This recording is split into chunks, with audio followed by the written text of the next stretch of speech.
Ellie, it's so great to have you joining me on the Nothing is Wasted podcast. Thanks for being here. Thanks for having me on. I really appreciate it. I'm really excited to have this conversation, and I hate saying I'm excited to talk about pain and trauma, but I know that this particular area of pain and trauma is one that we have gotten a lot of questions about. A lot of people are seeking out help for a loved one or a family member or even for themselves. And so as I was kind of reading up on your story a little bit and reading up on the work that you're doing, I was particularly excited about you sharing. And I know you're going to connect so much with our community. And so I'd love for you, why don't you just tell us a little bit about yourself and then dive into your story. I want to find out why it is that you're doing what you're doing, because I know a lot of our purpose comes out of our pain. So let's talk about that. Yes. So I actually grew up in Indianapolis. I was at a church, a small, tiny church where my brother and I were basically the youth group. And I grew up just soaking in the Bible and learning. And at around probably 4, I remember sitting on the bed with my brother and my mom and her asking me if I believe that Jesus died for my sins and that, and if I asked him to be my savior, to accept that free gift of salvation. And I did. And it was just this dive right in, share the gospel with people in elementary. And I was definitely a go-getter. And I ended up using my walk with Christ as a way to perform. And I was looking back, I didn't really process the trauma around 5 or 6, but I had been molested. And I remember looking back, I remember seeing the shift of being so confident and so loved and feeling that love and receiving that love to being extremely insecure and fearful. And so I ended up using performance achievement basketball grades as a way to prove that I wasn't unworthy, I wasn't tainted, I wasn't broken. But deep down, that's what I believed. That was my narrative, was that I could never be enough. And so I decided to become a physician in the Air Force to help serve those who are serving our country. I decided that around 12 years old and just really pushed through and achieved those goals. And I lost sight of that intimacy and relationship that I could have with God. And it was all this, I have to prove my worth to God, to myself, and to others. And I knew I could never do it on my own.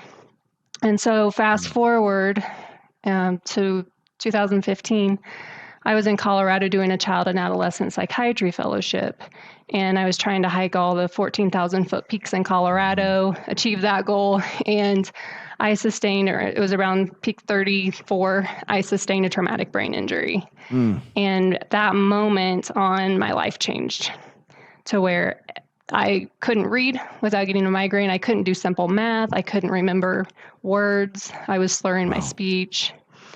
And then within a month of that, I was raped.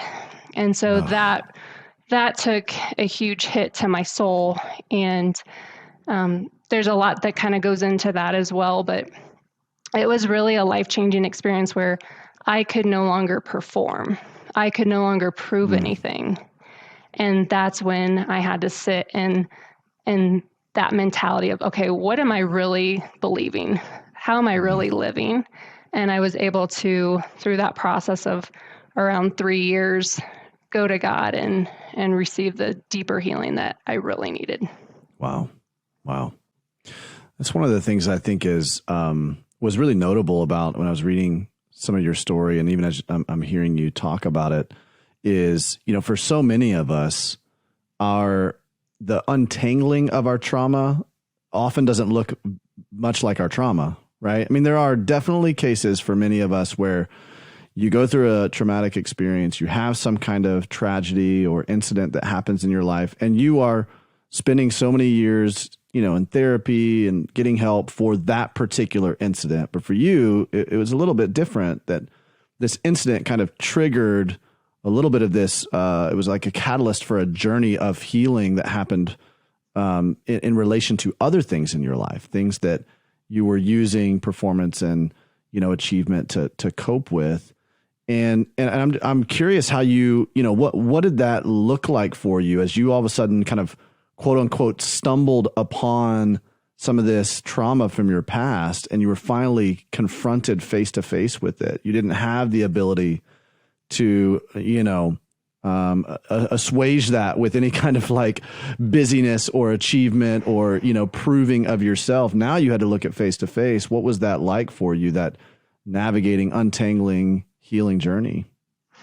So it actually, part of that untangling started, it was about 5 months prior to my traumatic brain injury. So I was pursuing all of these goals, and I was trying to find a husband, and I was doing the child and adolescent psychiatry fellowship, and I thought, well, I'm not working 70 to 80 hours a week now. I might have some time to date. And so I found someone who shared a lot of interests, and I was in a relationship with him, and it was kind of this back and forth of, I really saw my virginity as a huge part of my identity, a huge part of that performance piece of, this is my testimony, this is who I am, and that was taken from me.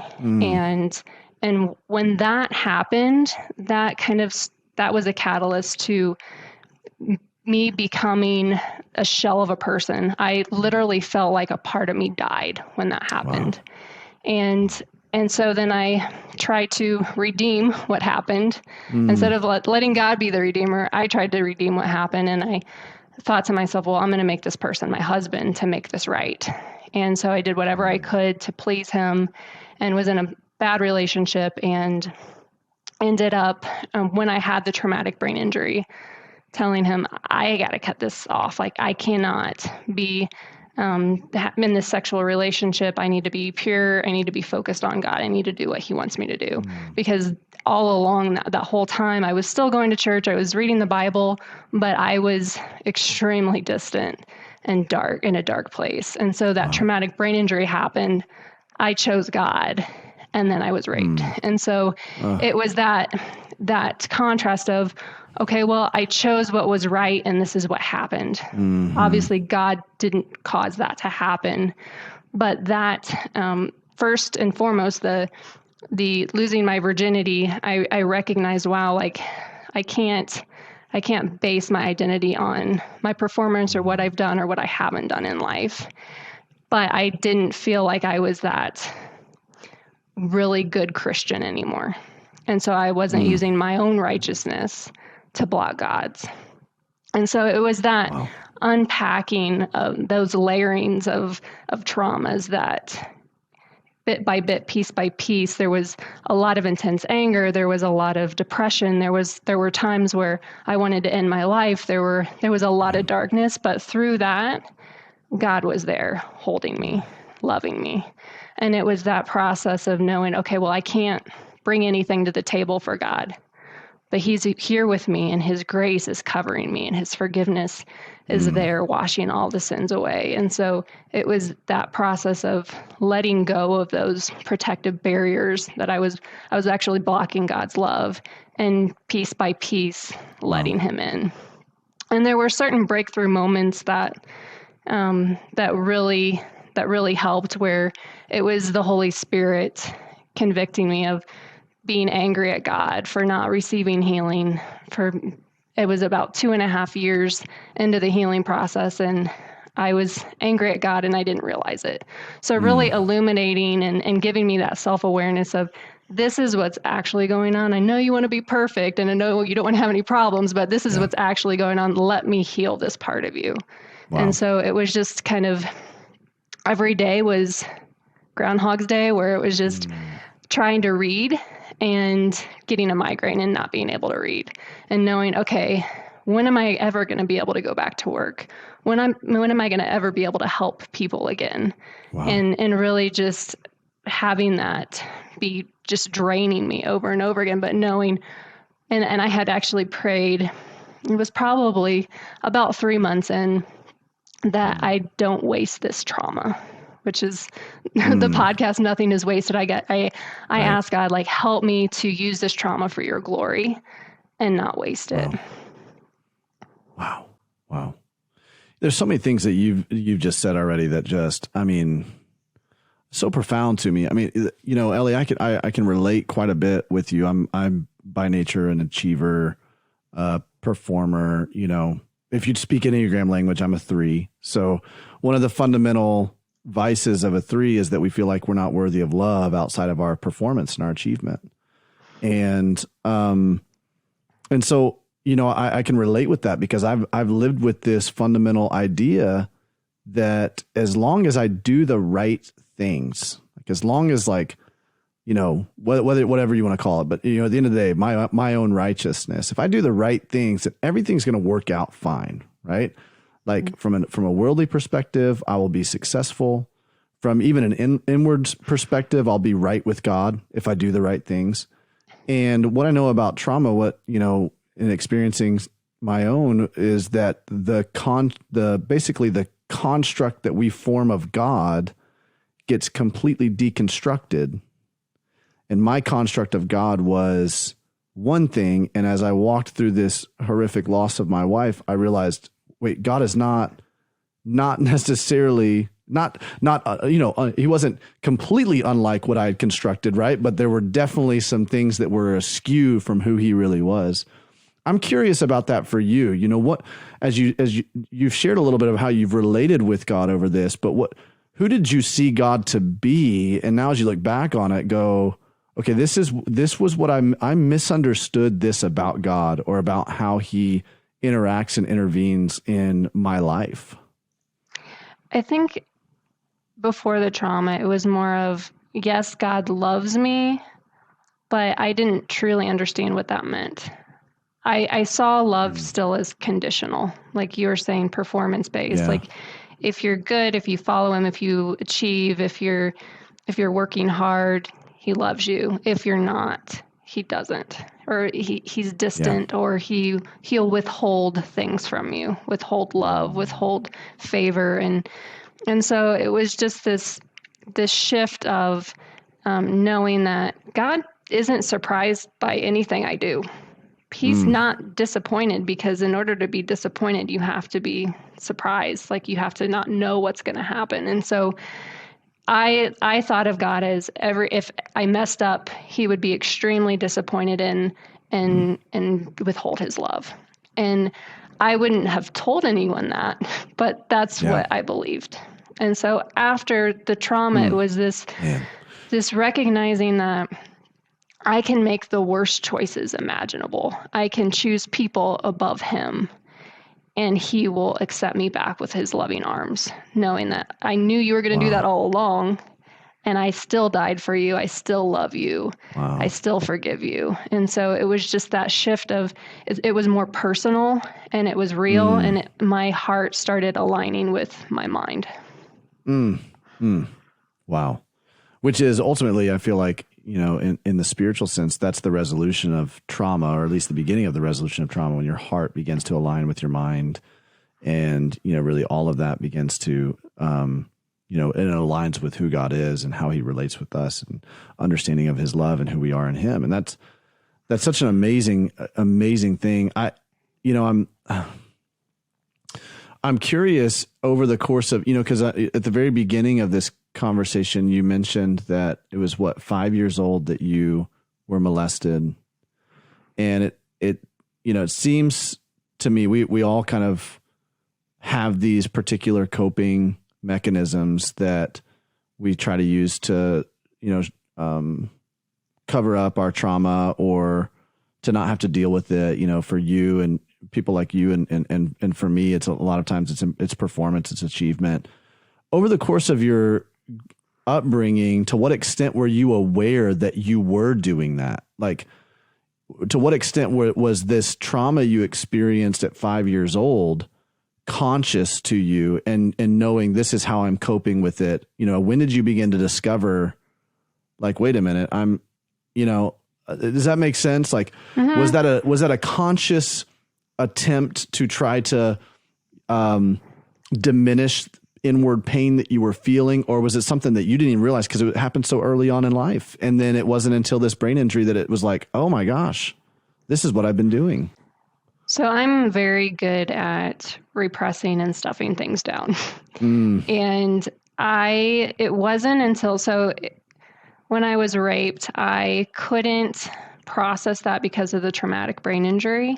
And it's almost like my brain wouldn't allow me to realize the gravity of what happened. Wow. But deep down inside, I blamed myself. And I started, and I developed more of this like self-loathing, self-hatred, because I allowed this person in my life and it was my fault. Wow. And it wasn't until about 2.5 years later where I was actually diagnosed with PTSD. It was not on my radar at all. I blamed everything on my traumatic brain injury. And it wasn't until I was sexually assaulted by a physical therapist that I had a flashback of what had happened before. But meanwhile, I mean, I was having nightmares of my loved ones doing horrific acts to people. I didn't trust anybody. I didn't trust myself. I wasn't trusting God. The trust piece was a major factor for me. And and it wasn't until I started seeing a Christian therapist, and she kind of was probing and illuminated this 5-6-year-old trauma. Wow. And so it was not anything that I was thinking about was a problem. I didn't even think that if someone asked me, have you ever had any traumas in your life? I would have said no. And so it was not even a thing when I was growing up that I was just, I was very, very, I had to get straight A's. I couldn't miss any questions on tests. It would bring me a lot of anxiety taking any test because I didn't want to miss any questions. Like it was very much of an obsessive thing. Basketball, another obsessive thing.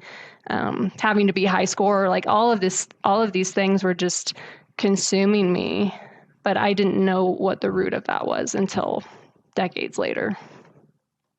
Wow.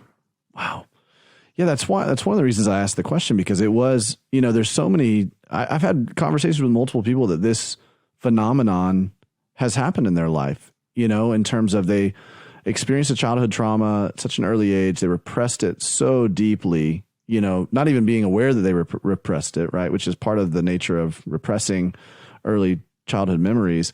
And then, it wasn't until later that someone helped them discover something that they had completely forgotten, that they would have told you, just like what you were just describing.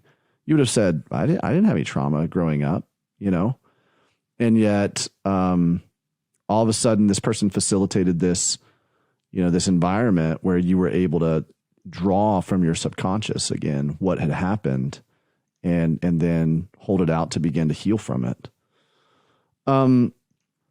What were some of the tools then, as this stuff starts getting uncovered? Obviously, it seems like the Lord's hand was very much at work in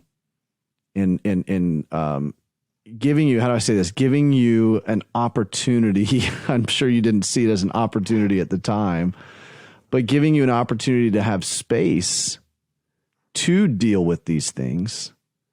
What during that time did you learn or start to, what kind of tools were you equipped with then during that time that you look back on now, you're like, this was absolutely necessary for me to begin to arm myself with these kinds of tools as I was healing from this trauma? I think one of the major tools, and it was kind of forced, but it was not using distractions to cover things up, to cover up hurt. And I couldn't really, I couldn't read. All I could do was listen to podcasts, listen to the Bible app, really having conversations. I couldn't work. So there was a lot of time and a lot of time to pray and connect with God and to invite him to do that work in me where I never gave him the space to do.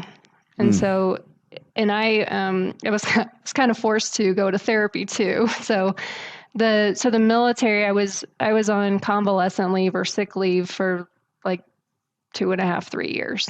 They didn't know what to do with me. They wanted to send me to be a commander in North Africa, but I couldn't read. I didn't have any stamina, and it was just impossible for me to do. And so It was just that I was tossed kind of from one commander to another commander. And meanwhile, I was trying to get treatment, and there were a lot of barriers there. And I went from provider to provider. I couldn't find any healing or any help.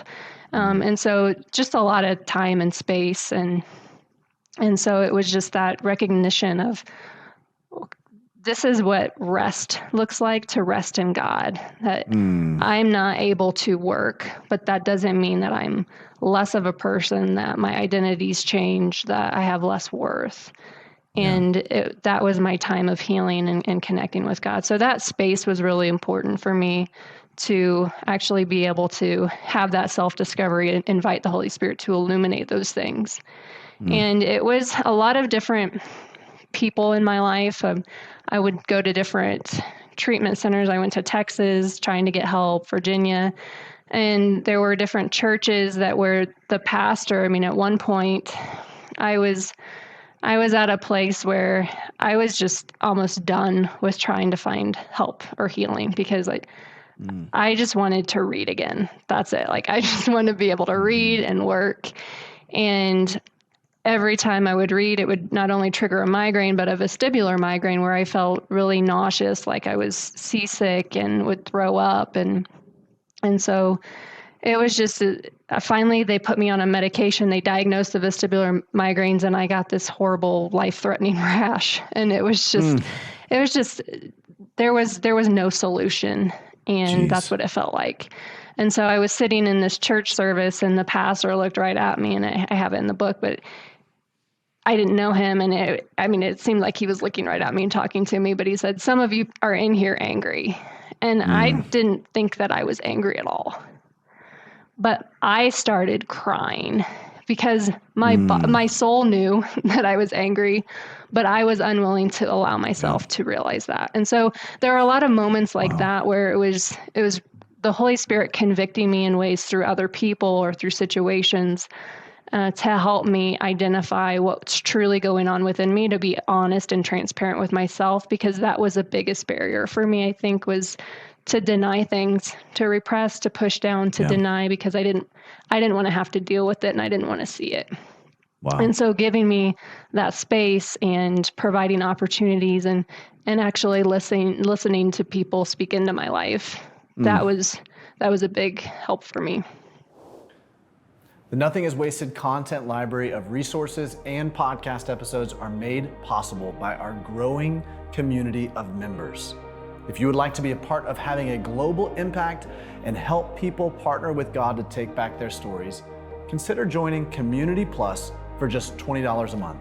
Your membership comes with access to a course called Position for Redemption, masterclasses taught by our certified coaches, bonus podcast episodes, and Q&As with myself and some of our other special guests. You can get more information and sign up at nothingiswasted.com/community. I look forward to connecting with you further within our Community Plus platform. Wow.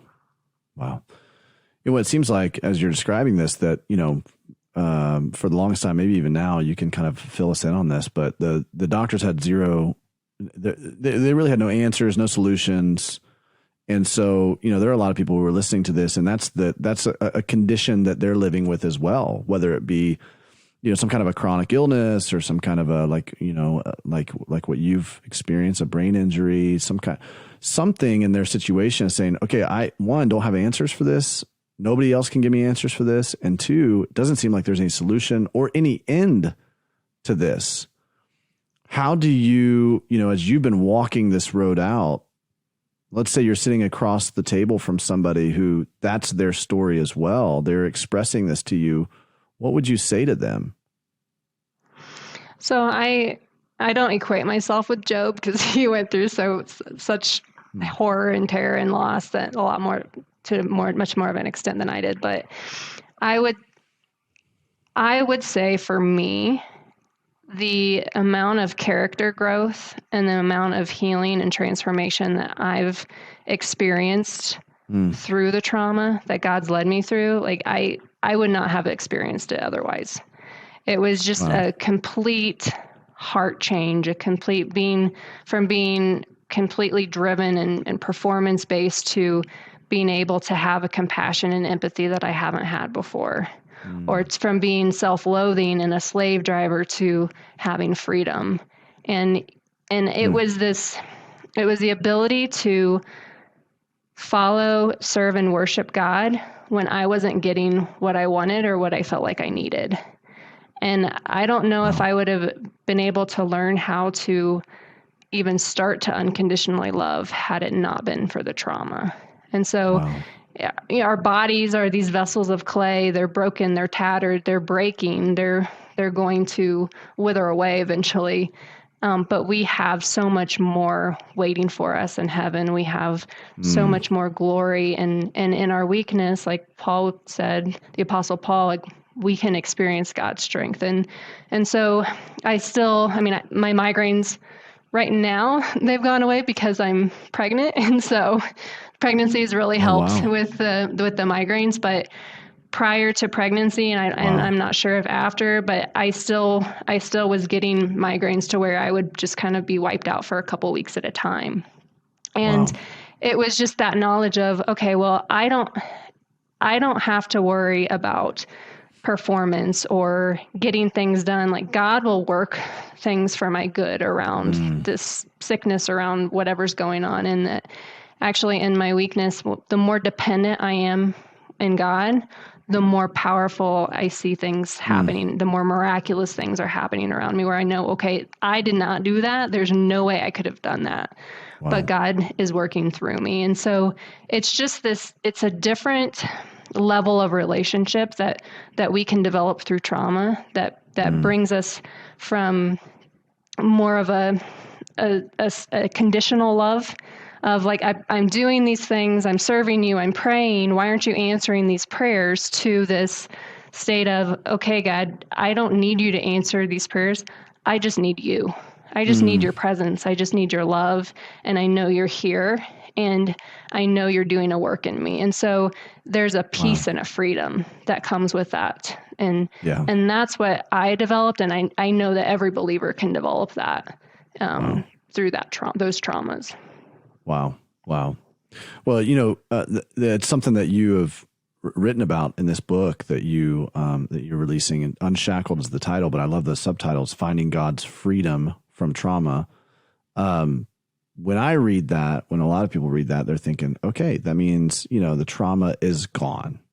Freedom from trauma, right? It's gone. It's not here anymore. It doesn't exist anymore, right? Or whatever that is. For you, that's not what you mean when you say freedom from trauma. You're talking about something else. What is that you're talking about? Right. It's the freedom from the power of trauma. So going through trauma after trauma after trauma, I started becoming extremely fearful. Well, I'm going to avoid getting in relationships with people. I'm going to avoid going out. I'm going to avoid doing these things because I don't want another trauma to happen. I don't want another setback. I can't afford another concussion. And there's all of this fear. And so there was another breakthrough where I was praying to God. And this thought crossed my mind of why, like, let me be your protector instead of you being your own protector. And so the freedom that I found from trauma was coming to the point of, wait, God is more powerful than any trauma, and he will work for my favor and my good through that trauma. So whatever the enemy intends for evil, God can redeem and make powerful things come out of that. And so there's this knowledge of, my God is almighty, all powerful, all loving. He went to the cross for me. Even when I was in a sinful state, an enemy against him, he loved me for me, and he brought me out of that darkness. And he is more powerful than Satan. He's more powerful than the world. He's more powerful than any trauma. I can trust him. And so that's what brought me freedom from that power of trauma. Amazing. It's amazing. I hope as you guys are listening to this, I hope you're picking up a theme on literally well over 200 episodes of the Nothing is Wasted podcast, over and over and over and over. And Ellie's speaking in it right now, that It does not matter what you've experienced, what has been done to you. The Lord is going to use that, weave that, turn it around for not just for the good of this world. Yeah, this is inspiring, Ellie, to hear you talk about this, and it's benefiting us. And I know you've benefited so many other people, but for your good, right? And that's what I'm hearing you say. That's what I'm hearing you give testimony to is, no, there are some things in me that even though these things were done to me and this is what I've had to endure, there's some beautiful things that are coming from this inside of me, that's welling up from inside of me. And that's an amazing thing because, as I sit here and I think about that, again, I can relate to you. And I put myself in your shoes, or at least attempt to. I go, I can't imagine going through what you're going through. And I'm sure you would say the same thing to me. I can't imagine going through what you have gone through. And the beautiful thing is we don't have to imagine that, but we can agree together that it's amazing what God is doing in each one of our stories. Yeah, it is amazing. I'm curious about this, Ellie. I know this, what I understand to be true about the military community, especially, is that it's very difficult to come to a place where you're willing to admit that you need help, whether it's because, a fear of your career, being jeopardized, or even just a sign of showing weakness, it's just not a common thing in military communities to raise your hand and go, hey, I really need some help right now, especially related to PTSD. However, that is also a very prevalent issue in military communities. So we kind of sit in this dilemma right now with that. What have you learned about that as you've navigated it? Kind of inform us a little bit. I know that that's something that now you do as you've been turning this around into purpose, but what was that journey like for you? Did you feel shame? Did you feel in terms of saying, hey, I need some help here? The help that was obvious for me was the traumatic brain injury and just being able to go to work. And I do think there's still a stigma. There was still a stigma with me of, I can't handle whatever happened to me. And there was a point where I couldn't push through the symptoms. I couldn't push through the trauma. Something broke and I couldn't fix it. And I don't know how many people actually get to that point or see that brokenness or see, okay, I can't function. A lot of people are able to function through the traumas, and then it becomes this game of avoidance of I'm just going to avoid, I'm just going to I can perform, but then they become functional alcoholics and they have they're functional trauma survivors, but they're still, they haven't dealt with it. And so within the military, especially operators, special forces, or people in combat, they can lose security clearance. They can lose just the capacity to go on operations if they have any kind of diagnosis or symptoms that they share. And that's where they feel alive. That's where they're thriving. That's where they are able to avoid. And that's what they feel like is the only thing that they can do. Or if there's any kind of survivor's guilt, they feel like they have to be out there fighting. And so it's really tough for them to actually get help. And then when they come back from a deployment, there's a screening them for any kind of PTSD symptoms. Well, of course, they're going to check no on everything so that they can go on the next mission, so that they're not set on the bench. And so it's a very difficult, it's very difficult to treat veterans, because that mentality of, well, if I say I'm having any issues, like you had said, that shows that I have weakness, instead of saying, okay, well, if I can get that healing, I'm actually even stronger than before and more resilient. And so I've, part of the reason why I created Advancing Warriors International, the nonprofit for veterans and first responders, was through my journey recognizing, okay, I'm pretty similar. I didn't want to show weakness, even though it wasn't weakness. I didn't really have that supportive community of people who could relate to me. And so getting people in a group where they can actually talk through things, wrestle through things in a confidential, safe space where they're not jeopardizing their career, they're able to wrestle with things about God, and they're not going to be judged. And the facilitators are all peers. They're veterans or first responders, and they can have that space. And so that's why I created the nonprofit, was to provide those spaces for veterans and first responders. Wow. That's incredible. Well, I mean, it's a great segue into, as you've healed through and processed through and worked through a lot of your own trauma, you've now taken it and channeled a lot of this toward helping other people. One, you're a psychiatrist, and so you're helping other people on that front. And then you also, as you said, started this nonprofit called Advancing Warriors. And I'm curious how much that, it's really interesting because you were an achiever, performer before. That's what was cloaking your trauma. Now I feel like what you're producing from this and what you're partnering with God to let him produce from this, right? God's still taking some of that achievement orientation inside of you, and he's using it, but in a different way, and probably in a much healthier way, right? Now to help other people through purpose. But how has that purpose been such an important component to even further healing for you? When I first started the groups and the curriculum that I used, so the first curriculum was a lot of scripture, a lot of passages that helped me through my trauma and through my healing, and recognizing what barriers that I have to healing and starting to work on them instead of pushing them away. God as my leader, God is someone that I can trust. And being able, Purpose Redeemed is the very last chapter of the program, or the last week of using our wounds and sowing them into others to reap that harvest for the kingdom, and to really not let our traumas be wasted, but put them back into the kingdom so that we can help others. And so my goal through that is to take what God's taught me and to teach others and to help others learn in much easier way than I had to learn.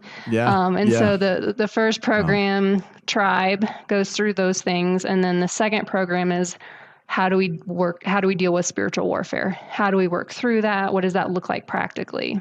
And then the other program is, what does it look like practically to follow Jesus when traumas happen, to follow Jesus in the storm, to follow Jesus when we fail and fall, and to be able to come right back to him. And so in writing the curriculum and leading the groups, there's amazing, powerful things that God does in all of the groups, just seeing the transformation, seeing the miraculous healing, and hearing the wisdom that comes out of the veterans and first responders. And just a lot of it is life-changing because God's speaking through that group, that community, and really creating an authentic, transparent community who they don't have to hide. They don't have to put masks on. They can be themselves, and they can heal through that. Wow. That's so good. That's so good. And this is for veterans and first responders, right? And it covers a bit of a gamut there. Right. Not Yeah. just first responders, military related, but also, I'm assuming, police officers, firemen, everybody, the EMTs, anybody that would be under that kind of duress or trauma consistently and regularly due to those crisis situations. Right. Yeah. So I have a lot of law enforcement in my family, and just recognizing that's probably part of the reason why I have the personality I do, and just really, performance oriented. And there are a lot of similarities, and first responders, they day in and day out, they could be faced with a trauma every day, and then go back home and really having that difficulty with transitioning. Okay, I'm trying to fight crime, or I'm trying to save lives, and people are dying. And then I go home to my family and I have to act like everything's good and I'm the perfect husband and wife or father or mother. And so we're back home with we're Beaver Cleaver again, and we're just kind of going about suburban life. I cannot imagine working in that field, in any one of those fields, and then coming home and trying to down-regulate in a very healthy way and process through all of that stuff. Right. That's got to be unbelievably challenging. And I think that's why we see so much, so much fallout in those arenas when it comes to depression, anxiety, suicide, alcoholism, all of those things. Mm-hmm. Yeah. And the problem is alcohol is very commonly used to help downregulate, but people don't recognize that it's causing a lot more problems than it is helping in the short term. Wow. I think I'd be remiss if I didn't ask you this, because you have a particularly unique seat that you sit in.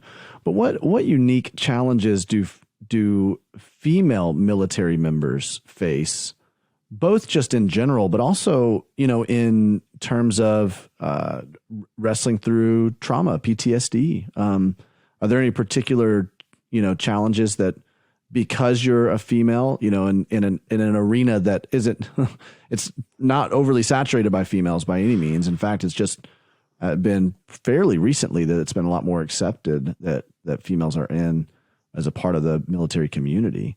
But what challenges do you face because of that? So fortunately, I didn't have any sexual harassment or anything while I was with other military members. Mm-hmm.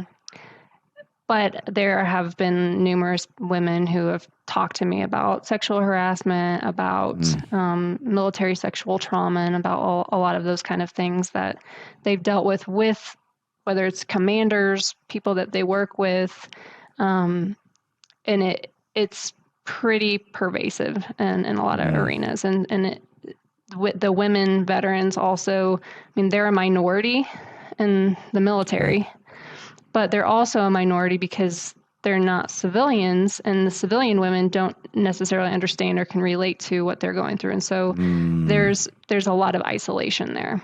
Yeah, and sure. And when you're in the military, it's a team. And if that team's jeopardized, it's even harder to trust or to connect with others. And so we do have a lot more men that join the groups and that are part of the nonprofit than females. Probably, number one is because there's a lot less of them, but also because that trust piece is problematic because of what has happened to them while in the military. Wow. But I fortunately, I didn't have any. The military was really good to me, and I was respected, and I respected others, and it wasn't a problem for me. It was the other traumas that happened that were the main problem. Right. But now you're being you're seeing more and more of, you're being exposed to the prevalent problems that are there for women in the military, and you're seeing, I'm sure, patients that are coming to you for this, and other people who are going through this program who are expressing that and trying to heal through some things. And it is difficult being a female leader in those spheres of military and first responder spheres.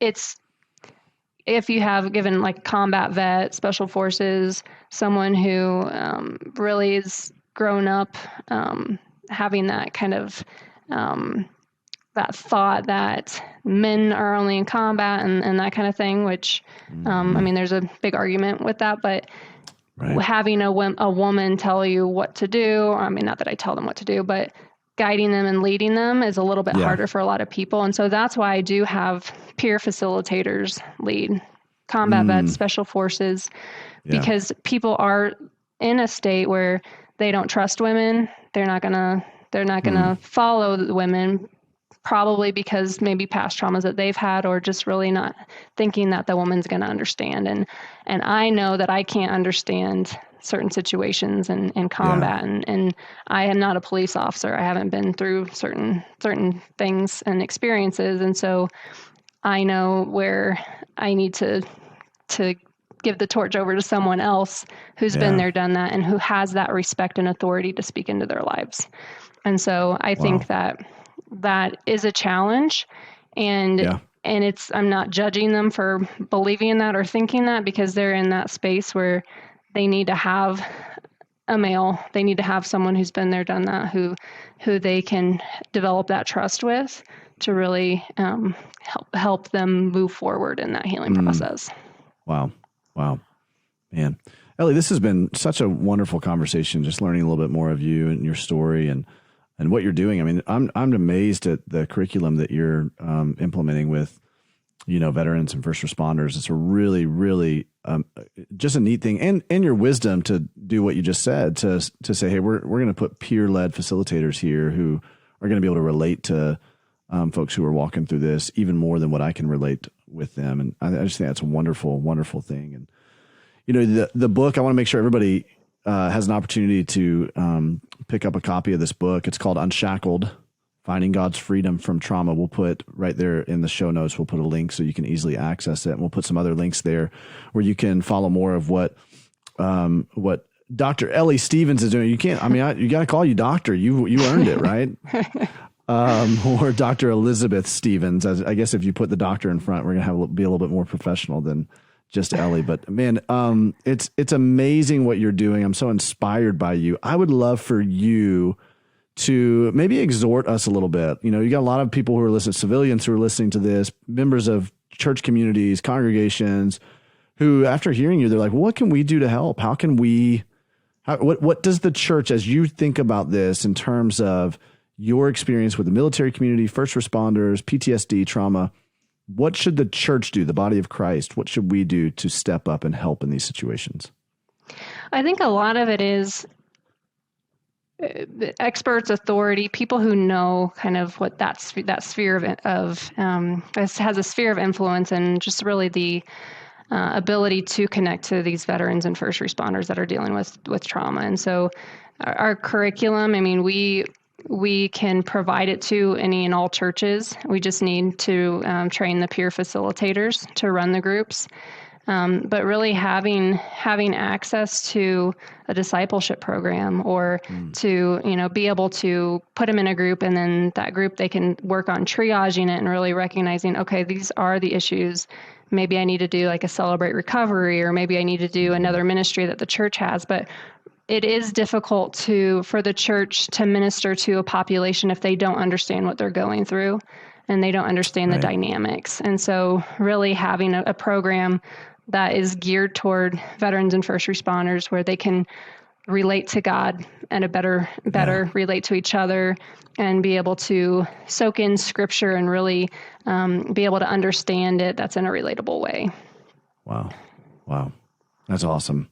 Well, Ellie, thanks so much for spending time with us and sharing your story with us. And I know so many of our community are being impacted as they're listening to this. And so thanks for being a part of this today.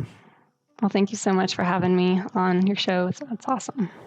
Hey friend, if you liked this episode, be sure to like and subscribe so that you can stay in the loop every time Nothing is Wasted releases a piece of content here on this YouTube channel.